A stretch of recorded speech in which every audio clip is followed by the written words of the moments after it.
Sauti ya Mungu inapokuja kwenye maisha ya mtu yoyote huwa inabeba zile tabia za Mungu zote. Tabia za sauti ya Mungu zinatokana na yale matunda ya Roho Mtakatifu. Moja ya tabia ya Mungu ni Mungu ambaye ni Mungu wa ushindi. Hajawahi shindwa kwa kitu chochote kile, na ni Mungu wa faraja. Kitu kingine ambacho sauti ya Mungu ni tabia yake, sauti ya Mungu ina tabia ya kuwa na utisho. Mara nyingi sauti ya Mungu ikija kwenye maisha yako inaweza ikaja kwenye hali kama vile ya utisho.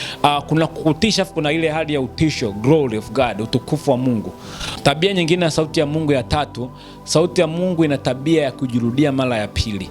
Mungu huongea mara moja na mara ya pili kile mtu hajasikia. Kwa hiyo ndoto inaweza kaja mara ya kwanza, ndoto ikaja tena mara ya pili. Unaweza kupata wazo fulani, lile wazo likaanza kujirudia mara kwa mara. Tabia nyingine ya sauti ya Mungu ina tabia pia ya kumsumbua mtu, kukutaka kufanyia kile kitu kazi. Ni kama vile ambavyo mfalme Farao aliota ndoto ikaanza kumtesa na tafuta wataalamu mbalimbali ili ipatie tafsiri. Wewe inakuja na demand kwa ajili ya kitu fulani. Kwa hiyo ukiwa kwenye mazingira aina yoyote, tambua hizo tabia za sauti ya Mungu kwenye maisha yako.